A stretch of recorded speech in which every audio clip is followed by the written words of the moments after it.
बिस्मिल्लाहिर्रहमानिर्रहीम अस्सलामुअलैकुम students, this is Atif Ahmed your physics teacher.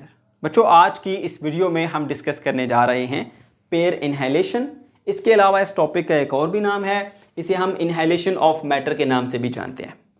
बच्चों, इससे प्रीवियस लेक्चर में हमने बात की थी पेयर प्रोडक्शन के बारे में और हमने सीखा था कि एक high energy photon like gamma ray photon जब वो एक हैवी न्यूक्लियस के पास से गुजरता है तो वो फोटोन कन्वर्ट हो जाता है पार्टिकल और एंटी पार्टिकल के एक पेयर में। ठीक है, इस प्रोसेस को नाम दिया गया था पेयर प्रोडक्शन का। इसके अलावा हमने एक और कंसेप्ट भी सीखा था और वो कंसेप्ट था एंटी पार्टिकल का। ठीक है, कि जितना भी मैटर है वो पार्टिकल से मिलकर बना है और हर पार्टिकल का एक एंटी पार्टिकल पाया जाता है। इसके बारे में सबसे पहले बात की थी 1928 में एक साइंटिस्ट जिनका नाम था पाउल डायरैक। डायरैक ने पॉजिट्रॉन की एग्जिस्टेंस की बात की थी। फिर बाद में एक और साइंटिस्ट आए जिनका नाम था कार्ल एंडरसन। कार्ल एंडरसन ने 1932 में इसी पॉजिट्रॉन को डिस्कवर करके बताया। ठीक है, अब ये पॉजिट्रॉन क्या है बच्चों? ये पॉजिट्रॉन एक ऐसा पार्टिकल है जिसका मास इलेक्ट्रॉन के मास के बराबर है, जिस पर चार्ज इलेक्ट्रॉन के चार्ज के बराबर है। लेकिन जितना इलेक्ट्रॉन पर नेगेटिव चार्ज है ना, उतना ही पॉजिट्रॉन के ऊपर पॉजिटिव चार्ज पाया जाता है।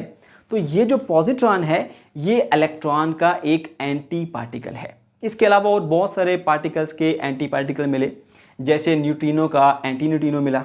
ठीक है, जैसे क्वार्क का एंटी क्वार्क मिला। ठीक है, जैसे लेप्टॉन का एंटी लेप्टॉन मिला।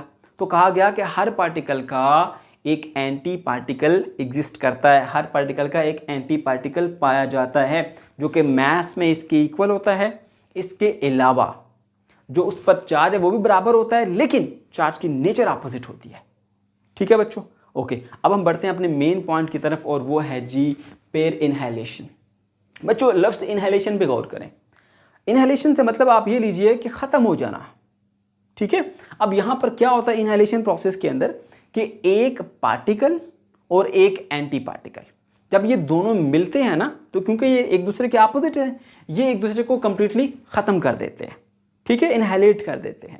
तो इनहेलेशन प्रोसेस के अंदर एक पार्टिकल आता है, एक एंटी पार्टिकल आता है, दोनों इंटरेक्ट करते हैं, मिलते हैं, वो एक दूसरे को ख़त्म कर देते हैं और कन्वर्ट हो जाते हैं एनर्जी में। यानी जितना भी पार्टिकल का मटेरियल था ना, मैटर था, वो मैटर कन्वर्ट हो जाता है एनर्जी में। ठीक है बच्चों, अब इसको अपने पेपर में लिखना कैसे है, नोट्स बना लीजिए। सबसे पहली हेडिंग वो आएगी जी हमारे पास इनहेलेशन ऑफ मैटर की, और उसमें डेफिनेशन क्या लिखेंगे वो लिखें पहले, उसके बाद फिर मैं आपको समझाता भी हूँ। A process in which a particle and it's anti particle disappear during their interaction. एक ऐसा प्रोसेस जिसके अंदर एक पार्टिकल और एंटी पार्टिकल इंटरेक्ट करते हैं और डिसअपियर हो जाते हैं, एक दूसरे को खत्म कर देते हैं।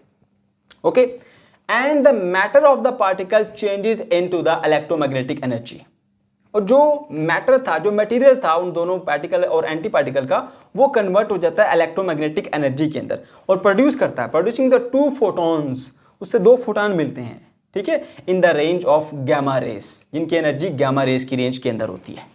ठीक है, तो ये आ गया छोटा सा इंट्रोडक्शन किसका, इनहेलेशन ऑफ मैटर या सिंपली पेयर इनहेलेशन का। इसको पेयर इनहेलेशन इसलिए कहते हैं क्योंकि इसके अंदर पार्टिकल और एंटी पार्टिकल का एक पेयर होता है जो आपस में मिलता है और एक दूसरे को खत्म कर देता है, इसलिए कहते हैं pair inhalation.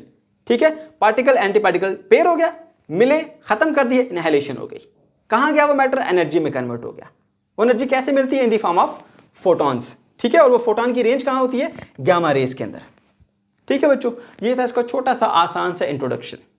Okay, next heading लगाइए जी इक्वेशन की। इसको आपने इक्वेशन की सूरत में कैसे लिखना है? अब दो पार्टिकल है, हम एग्जांपल के तौर पे ले लेते हैं जी। एक है जी हमारे पास पॉजिट्रॉन और एक हम ले लेते हैं जी इलेक्ट्रॉन। एक पार्टिकल और एक एंटी पार्टिकल, क्योंकि मैं आपको पहले सारा कंसेप्ट बता चुका हूं। ठीक है, कि एंटी पार्टिकल क्या होता है और इलेक्ट्रॉन का एंटी पार्टिकल कौन है? पॉजिट्रॉन।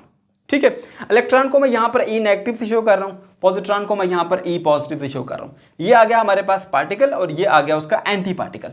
दोनों आपस में इंटरेक्ट करते हैं, एक दूसरे को खत्म कर देंगे। ठीक है, तो इनका जो मटेरियल है, इनका जो मैटर था वो कन्वर्ट हो जाता है एनर्जी में। ठीक है, और दो फोटॉन मिलेंगे और वो किस रेंज में मिलेंगे? वो गैमा रेस की रेंज में मिलेंगे, इसलिए मैंने यहां पर गैमा और गैमा लिख दिया। ये दो फोटॉन्स आते हैं असल में हमारे पास। ठीक है बच्चों, ओके। तो ये आपको मिल गए 2 फोटॉन। यहाँ पर भी देख लीजिए, अगर आप इसकी डायग्राम बनाना चाहते हैं, ये आ गया जी हमारे पास एक पॉजिट्रॉन, ये आ गया इलेक्ट्रॉन, ये दोनों आपके ऐसे मिलते हैं, एक दूसरे को खत्म कर देते हैं, इनहेलेट कर देते हैं, इससे 2 फोटॉन मिलेंगे जो कि इसके अपोजिट डायरेक्शन के अंदर यूं चलते हुए जाएंगे। ये देखें, ये भी गामा फोटॉन और ये दूसरा गामा फोटॉन, ठीक है। अब देखें, ये असल में देखा जाए तो एक रिवर्स प्रोसेस है किसका, पेयर प्रोडक्शन का। पेयर प्रोडक्शन में क्या होता था, जो फोटॉन था ना, गामा रे फोटॉन, वो कन्वर्ट होता था पार्टिकल और एंटी पार्टिकल के अंदर। यहां पर क्या होता है, यहां पर जो पार्टिकल और एंटी पार्टिकल है ना, वो मिलके हमें क्या दे रहे हैं, फोटॉन दे रहे हैं, ठीक है बच्चों। तो इस तरह से हम ये भी कह सकते हैं कि ये एक रिवर्स प्रोसेस है, जो कि ऑब्जेक्टिव में, एमसीक्यूज वगैरह में अक्सर आपसे ये चीज पूछी जाती है, ठीक है। अब नेक्स्ट हेडिंग लगाएंगे जी आप इसकी एक्सप्लेनेशन की। एक्सप्लेनेशन में आपने यही चीज बतानी है, छोटा सा 2 लाइनों का कंसेप्ट है, लेकिन इसको एग्जांपल से आपने बताना है। भैया आपने एक इलेक्ट्रॉन ले लेना है, एक पॉजिट्रॉन ले लेना है, इन दोनों को कंबाइन करना है, उन्होंने एक दूसरे को इनहाइलाइट कर देना है, और उससे क्या मिलेंगे आपको, गामा फोटॉन मिलेंगे, यानी एनर्जी मिल जाएगी। When an electron and positron are combined, electron positron को मिलाएंगे, यानी पार्टिकल एंटी पार्टिकल को मिलाएंगे, दे इनहाइलेट, वो एक दूसरे को खत्म कर देंगे, each other, and give rise to 2 gamma ray photon, और उससे हमें 2 गामा रे फोटॉन मिलेंगे। देख लो, ये पॉजिट्रॉन, ये इलेक्ट्रॉन मिले, खत्म, क्या मिला, 2 फोटॉन मिले उसके बदले में, ठीक है। ओके जी, okay, which are moving in opposite direction. वो जो दोनों फोटॉन मिलेंगे, वो दोनों फोटॉन एक दूसरे से ऑपोजिट, अगर एक फोटॉन इधर जा रहा है तो दूसरा उसकी ऑपोजिट में इधर को जाएगा, ठीक है बच्चों। अच्छा जी, तो ये थी एक छोटी सी आसान सी एक्सप्लेनेशन। अब हम बात कर लेते हैं जी मिनिमम एनर्जी की, कि वो जो फोटॉन यहां से निकला है, इस फोटॉन की कम से कम एनर्जी क्या है। इसके अलावा 1-2 कंसेप्चुअल क्वेश्चन यहां पे आपके साथ डिस्कस करूंगा, जो कि पेपर में अक्सर पूछे जाते हैं, ठीक है। अच्छा जी, पहले हम बात कर लेते हैं जी इसकी एनर्जी की। कम से कम एनर्जी कितनी होगी जी उस फोटॉन के पास, वो एनर्जी हम डिस्कस कर लेते हैं। The energy of each photon is 0.51 mega electron volt, which is equal to the rest mass energy of the electron. अब जरा देखो, हम मिनिमम एनर्जी की बात कर रहे हैं ना, तो हम ये कंसीडर करते हैं कि ये जो पार्टिकल और एंटी पार्टिकल हैं, इनके पास या तो नहीं है वेलोसिटी या काइनेटिक एनर्जी नहीं है, या बहुत ही कम है, नेग्लिजिबल है, ठीक है। और ये दोनों आपस में एक दूसरे के साथ ऐसे आके मिल जाते हैं, ठीक है ना। अब असल में इनके खत्म होने से एनर्जी मिलेगी, तो जो इनका मैस है ना, उस मैस ने एनर्जी में कन्वर्ट होना है, ठीक है। तो मैस को एनर्जी में कन्वर्ट करने के लिए आप इक्वेशन यूज करेंगे, E is equal to mc², E is equal to mc², ये इक्वेशन आप यूज करते हैं। तो जितना इनका मैस है ना, रेस्ट मैस, उस रेस्ट मैस को आपने कन्वर्ट कर देना है एनर्जी के अंदर, ठीक है। तो अब यहां पर 2 फोटॉन मिल रहे हैं ना, एक ये फोटॉन मिल रहा है और दूसरा ये फोटॉन मिल रहा है। 2 ही ये पार्टिकल और एंटी पार्टिकल थे, जिनका मैस भी इक्वल है, क्योंकि एक इलेक्ट्रॉन है और एक पॉजिट्रॉन है। जितना मैस इसका होता है उतना ही मैस इसका होता है। ये दोनों जो है वो कन्वर्ट हुए हैं किसके अंदर, एनर्जी के अंदर, और हमें ये 2 फोटॉन मिले हैं, ठीक है। तो जितनी इनकी रेस्ट मैस एनर्जी होगी, उतनी ही इस फोटॉन के पास भी एनर्जी होगी, क्योंकि बच्चों ये मैस ही तो कन्वर्ट हुआ है एनर्जी में, ठीक है। तो मिनिमम एनर्जी की बात करते हैं, तो इसके पास सपोज करें काइनेटिक एनर्जी नहीं है या बिल्कुल ना होने के बराबर है, वेरी लो, के उसको निगलेक्ट कर सकते हैं, तो फिर इसके पास जो मैस है वो मैस सारे का सारा किस में कन्वर्ट हो जाएगा, एनर्जी में कन्वर्ट हो जाएगा। इसके पास जो मैस है वो सारे का सारा किस में कन्वर्ट हो जाएगा, एनर्जी में कन्वर्ट हो जाएगा। इसलिए कहा गया, अब देखो अगर आप कन्वर्ट करो ना, यहां पर मैं आपको कन्वर्ट करके बताऊंगा कि एक पॉजिट्रॉन की या एक इलेक्ट्रॉन की जो रेस्ट मैस एनर्जी होती है वो 0.51 मेगा इलेक्ट्रॉन वोल्ट होती है। तो जितना इसका मैस से एनर्जी बन सकती है, उतनी ही एनर्जी इस फोटॉन के पास मिनिमम होगी, ठीक है। तो याद रहे कि इससे जो फोटॉन आपके पास मिलेगा, उसके पास मिनिमम जो एनर्जी होगी वो 0.51 मेगा इलेक्ट्रॉन वोल्ट होगी, और ये किसके बराबर है, ये इलेक्ट्रॉन या पॉजिट्रॉन के रेस्ट मास एनर्जी के इक्वल है, ठीक है बच्चों। अब आपको यह बात क्लियर हो गई कि एक फोटॉन के पास कितनी एनर्जी होगी, जितनी एक इलेक्ट्रॉन या एक पॉजिट्रॉन के पास रेस्ट मास एनर्जी होती है, ओके। इसके अलावा एक और अहम बात ये यहां पे कि इस केस के अंदर भी चार्ज हो, एनर्जी हो या मोमेंटम हो, तीनों के तीनों कंजर्व रहते हैं। कैसे, मैं आपको समझाता हूं। देखो यहां पर जितना पॉजिटिव चार्ज, यहां पर उतना नेगेटिव चार्ज। इंटरेक्शन से पहले अगर आप टोटल चार्ज निकालेंगे इसका, तो वो न्यूट्रल हो जाएगा, 0 कर देंगे। क्यों? क्योंकि जितना इस पर पॉजिटिव चार्ज उतना इसके ऊपर नेगेटिव चार्ज है, ठीक है। तो इंटरेक्शन से पहले कोई चार्ज नहीं है, 0 चार्ज। अब इंटरेक्शन हुआ, इन्होंने एक दूसरे को खत्म कर दिया, फोटॉन मिले, फोटॉन पर तो कोई चार्ज नहीं होता, ठीक है। तो बाद में भी कोई चार्ज नहीं है, पहले भी कोई चार्ज नहीं है, पहले भी चार्ज 0, बाद में भी चार्ज 0, तो चार्ज भी कंजर्व रहा, ठीक है। इसके अलावा यहां पर एनर्जी भी कंजर्व होती है, मोमेंटम भी कंजर्व होता है, ठीक है। एनर्जी कैसे कंजर्व हुई कि देखिए इसके पास जो मैस था और इसके पास जो मैस है, वो सारे का सारा मास जो है वो कन्वर्ट हो गया एनर्जी में। ठीक है, जितना इनका मास था ना, टोटल मास आप कर लें, उतनी ही टोटल एनर्जी की सूरत में हमें यहां मिलेगा, क्योंकि वही मास यहां एनर्जी की सूरत में कन्वर्ट हुआ। अगर इस मास को आप एनर्जी में कन्वर्ट करेंगे, ठीक है, तो जितनी एनर्जी इस तरफ इंट्रैक्शन से पहले, उतनी ही एनर्जी इस तरफ इंट्रैक्शन से बाद में भी है। ठीक है, तो एनर्जी भी यहां पर क्या रहती है, कंजर्व रहती है। तीसरी चीज मोमेंटम, और बड़ा अहम सवाल यहां पर जो अक्सर पूछा जाता है कि भाई 2 फोटॉन यहां पर क्यों प्रोड्यूस हो रहे हैं, 1 फोटॉन प्रोड्यूस क्यों नहीं होता। यह बड़ा अहम सवाल है जो कि अक्सर पेपर में कंसेप्चुअल क्वेश्चन पूछा जाता है। तो बच्चों मैं आपको बता देता हूं, देखिए यहां पर एक मान लीजिए ये पॉजिट्रॉन है और ये इलेक्ट्रॉन है, ये आ रहे हैं इस तरफ को, ये इधर को आ रहा है, ये इधर को आ रहा है। इंटरेक्शन से पहले इनका कुछ ना कुछ जो है मोमेंटम होगा, वो कितना होगा वो जरा कैलकुलेट करें।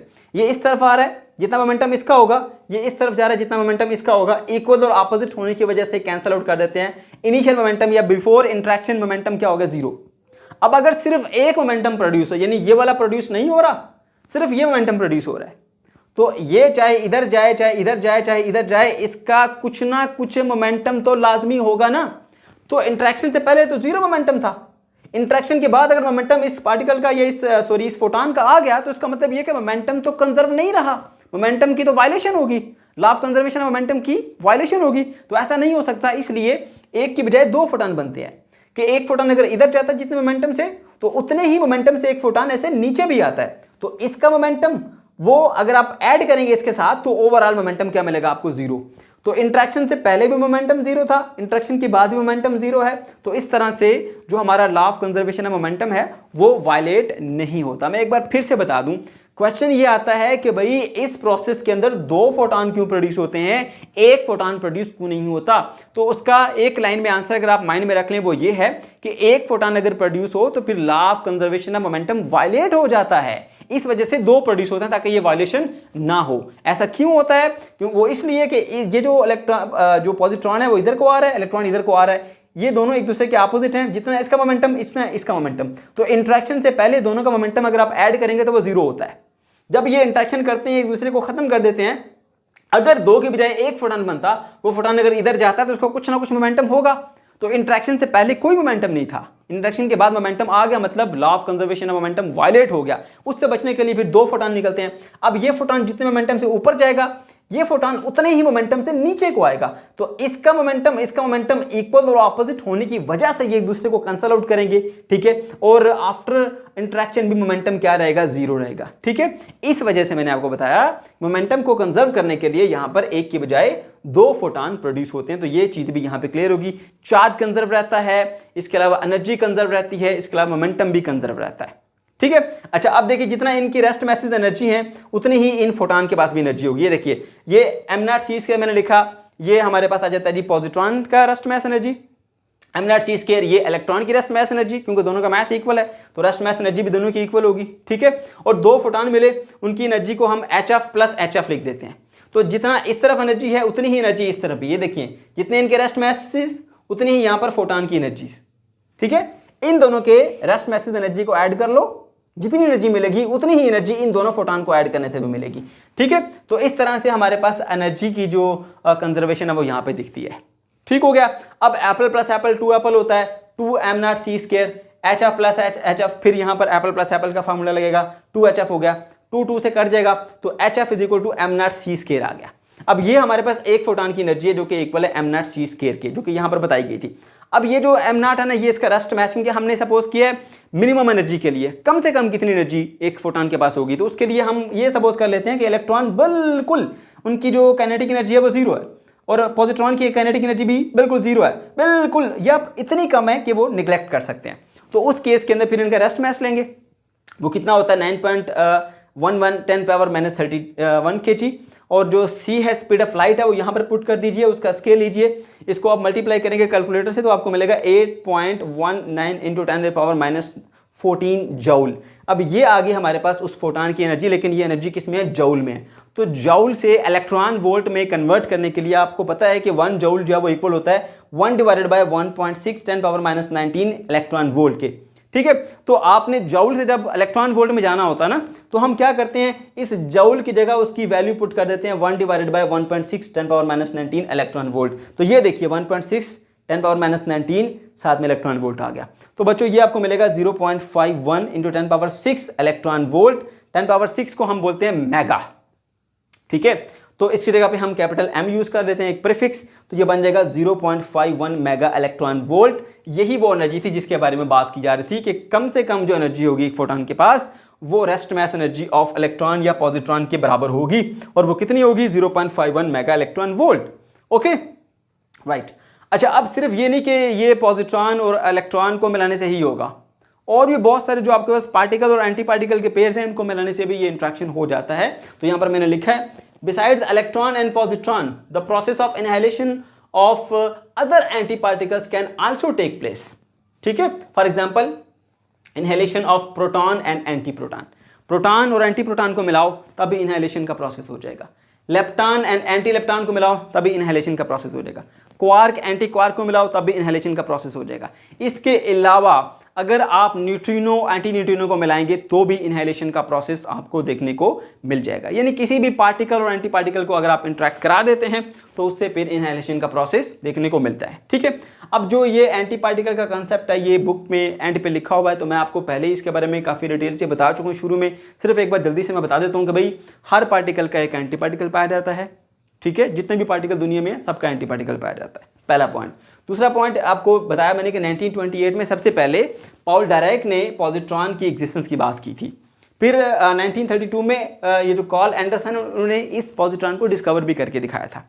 ठीक है, फिर उसके बारे में आपको बताना है कि हर पार्टिकल का एक एंटी पार्टिकल पाया जाता है।